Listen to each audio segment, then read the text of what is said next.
Shalom, saya Feni Yurita Misa. Dalam video ini saya akan membahas jenis-jenis karya tulis ilmiah. Apa itu karya tulis ilmiah?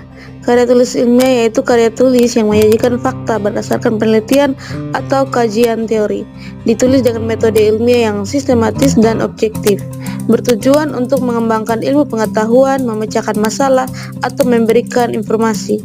Mengapa penting? Yang pertama, melatih kemampuan berpikir kritis dan analitis, kemudian mengembangkan keterampilan menulis dan berkomunikasi, serta berkontribusi pada pengembangan ilmu pengetahuan. Jenis karya tulis ilmiah yang pertama yaitu makalah. Pengertian dari makalah yaitu karya tulis ilmiah yang membahas suatu topik tertentu secara ringkas, padat, dan sistematis. Tujuannya biasanya dibuat sebagai tugas kuliah, bahan diskusi, atau presentasi di kelas. Ciri-ciri dari makalah yang pertama, singkat dan padat. Panjang ideal antara 10-20 halaman. Kemudian fokus pada satu titik, pembahasan mendalam dan terarah. Menggunakan bahasa formal sesuai dengan kaidah tata bahasa Indonesia yang baik dan benar. Dan ciri yang terakhir, dilengkapi dengan daftar pustaka, yaitu sumber referensi yang kredibel dan relevan. Struktur dari makalah yang pertama, pendahuluan, yakni latar belakang, rumusan masalah, tujuan, dan manfaat. Yang kedua, isi pembahasan, analisis, interpretasi, dan sintesis informasi. Yang ketiga, kesimpulan, yaitu ringkasan temuan dan implikasi. Lalu yang terakhir, daftar pustaka, semua sumber yang digunakan dalam menulis makalah. Jenis yang kedua yaitu skripsi. Skripsi adalah karya tulis ilmiah yang merupakan persyaratan akademik untuk meraih gelar sarjana S1.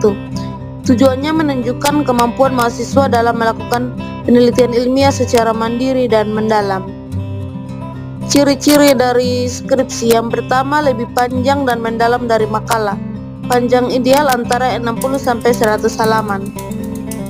Dua, menggunakan metode penelitian yang lebih kompleks, yaitu kuantitatif, kualitatif, atau campuran. Ciri yang ketiga, harus dipertahankan di depan dosen penguji. Persetujuan yang ketat dan komprehensif. Dan yang keempat, memiliki kontribusi orisinal, meskipun terbatas, temuan baru atau perspektif baru. Perbedaan skripsi dengan makalah. Perbedaan dari fokus, skripsi lebih fokus pada penelitian empiris atau analisis data. Dari kontribusinya, skripsi memiliki kontribusi orisinal, meskipun terbatas. Dari prosesnya, skripsi melibatkan proses penelitian yang lebih panjang dan kompleks.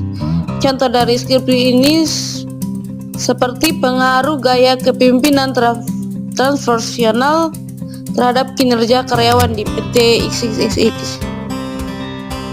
Yang ketiga, tesis. Tesis adalah karya tulis ilmiah yang merupakan persyaratan akademik untuk meraih gelar magister atau S2. Tujuannya menunjukkan kemampuan mahasiswa dalam mengembangkan teori atau model baru berdasarkan penelitian yang mendalam.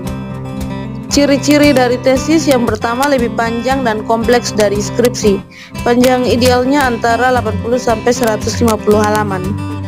Kemudian menuntut analisis yang lebih kritis dan mendalam, seperti evaluasi terhadap teori yang ada. Lalu harus memberikan kontribusi signifikan terhadap ilmu pengetahuan, seperti inovasi atau pengembangan teori. Perbedaan dari tesis dengan skripsi. Tesis lebih fokus pada pengembangan teori atau model baru. Kontribusi tesis memiliki kontribusi orisinal yang lebih besar. Kedalaman tesis menuntut analisis yang lebih kritis dan mendalam. Contoh dari judul tesis, pengembangan model pembelajaran berbasis proyek untuk meningkatkan kreativitas siswa di sekolah dasar.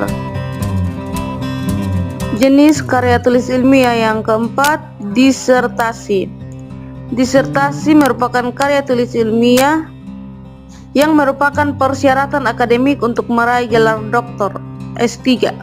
Tujuan dari disertasi menunjukkan kemampuan mahasiswa dalam melakukan penelitian orisinal yang memberikan kontribusi sangat signifikan terhadap ilmu pengetahuan. Ciri-cirinya paling panjang dan kompleks dari semua jenis karya tulis ilmiah. Panjang idealnya antara 150 sampai 300 halaman. Kemudian menuntut pemikiran yang sangat kritis, kreatif dan inovatif. Solusi baru untuk masalah yang kompleks. Ciri yang keempat, harus dipertahankan di depan dewan penguji yang sangat ahli di bidangnya, ujian yang sangat ketat, dan harus memberikan kontribusi yang benar-benar baru dan orisinal terhadap ilmu pengetahuan, penemuan baru. Perbedaan disertasi dengan tesis. Disertasi harus memberikan kontribusi yang benar-benar baru dan orisinal terhadap ilmu pengetahuan. Implikasi disertasi harus luas dan signifikan. Kedalaman disertasi menuntut pemikiran yang sangat kritis, kreatif, dan inovatif. Contoh judul disertasi: pengembangan teori gravitasi kuantum berdasarkan pendekatan string, implikasi bagi pemahaman alam semesta. Yang kelima, artikel ilmiah. Artikel ilmiah merupakan karya tulis ilmiah yang dipublikasikan di jurnal ilmiah atau proceeding konferensi. Tujuan penulisannya yaitu berbagi hasil penelitian dengan komunitas ilmiah. Ciri-ciri artikel ilmiah: yang pertama, singkat, padat, dan fokus. Yang panjang ideal bervariasi tergantung jurnal. Kemudian mengikuti format standar jurnal ilmiah seperti IMPRAT, Introduction, Methods, Result, and Discussion. Ditulis oleh peneliti atau akademis berdasarkan penelitian yang valid. Struktur artikel ilmiah. Pertama, abstrak. Ringkasan singkat dari penelitian, kemudian pendahuluan, latar belakang dan tujuan penelitian. Yang ketiga, metode penelitian, cara penelitian dilakukan. Yang keempat, hasil dan pembahasan, seperti temuan dan interpretasi. Kemudian kesimpulan, implikasi penelitian, dan yang terakhir, daftar pustaka sumber yang digunakan. Contohnya, efektivitas vaksin COVID-19 pada kelompok usia lanjut. Studi meta-analisis. Nama jurnal The Lancet. Jenis karya tulis ilmiah yang keenam yaitu artikel ilmiah populer. Artikel yang ditulis dengan bahasa yang lebih sederhana dan mudah dipahami oleh masyarakat umum. Tujuan penulisannya yaitu menyebarkan informasi ilmiah kepada masyarakat luas. Ciri-cirinya: yang pertama, bahasa yang mudah dipahami.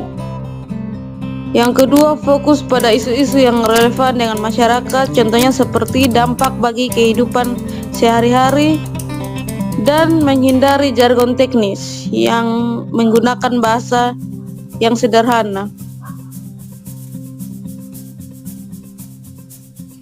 Perbedaan artikel ilmiah populer dengan artikel ilmiah biasa.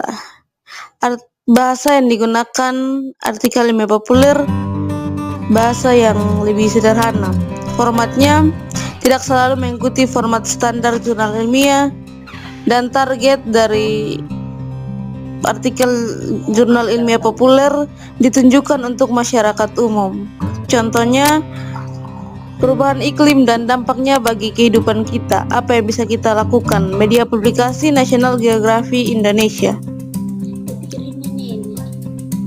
Yang berikutnya, resensi. Resensi merupakan ulasan atau penilaian terhadap suatu karya, seperti buku, film, musik, dan lain-lain. Tujuan penulisannya memberikan informasi dan penilaian yang objektif tentang karya tersebut. Ciri-ciri: yang pertama, objektif dan kritis, berdasarkan fakta dan analisis yang mendalam. Yang kedua, memberikan informasi yang relevan tentang karya tersebut, berupa ringkasan, analisis, dan evaluasi, dan menarik dan mudah dibaca. Gaya penulisan yang aging. Struktur dari resensi: yang pertama, identitas karya, judul, penulis, penerbit, dan lain-lain. Kemudian ringkasan isi, gambaran umum tentang karya tersebut. Yang ketiga, analisis, kelebihan dan kekurangan karya. Yang keempat, evaluasi, penampilan secara keseluruhan dan Kesimpulan, rekomendasi atau saran. Contoh dari judul resensi, Laskar Pelangi, kisah inspiratif tentang pendidikan dan persahabatan, media publikasi Kompas.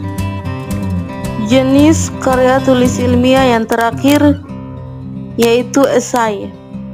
Esai ini merupakan karangan prosa yang membahas suatu topik dari sudut pandang pribadi penulis. Tujuan dari penulisannya yaitu menyampaikan gagasan, opini, atau pengalaman pribadi. Ciri-ciri dari esai: yang pertama, singkat dan padat. Panjang ideal bervariasi. Yang kedua, menarik dan provokatif, berupa gaya penulisan yang edging. Yang ketiga, menunjukkan gaya penulisan yang khas, suara penulis yang unik. Jenis-jenis esai: yang pertama, esai deskriptif, menggambarkan suatu objek atau peristiwa. Yang kedua, esai argumentatif, yaitu menyajikan argumen untuk mendukung suatu pendapat. Yang ketiga, esai naratif, yang menceritakan suatu kisah atau pengalaman. Dan esai ekspositori, menjelaskan suatu konsep atau informasi.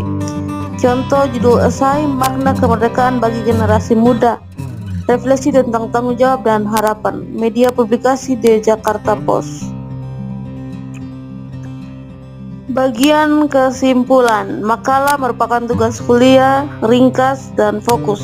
Skripsi untuk S1, penelitian empiris, kontribusi terbatas. Tesis S2, pengembangan teori, kontribusi signifikan. Disertasi S3, penelitian orisinal, kontribusi sangat signifikan.